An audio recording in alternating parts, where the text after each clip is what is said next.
Hemen gaude, Errekatxulo errekastoaren ertzean, ibar basoa berreskuratzen, Aritzalde Naturzalen elkarteak nahi duelako eremu hau guztia, Unano Elanda parkearen baitan kokatzea, eta parke hori errealitatea izatea.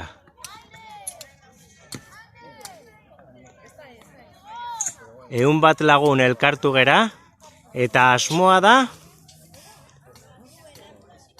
Errekatxulo errekastoa berreskuratzea eta ertz naturalak berriro hemen izatea. Unano Elanda parkea errealitatea izan behar du. Eta hori da gure aldarrikapena.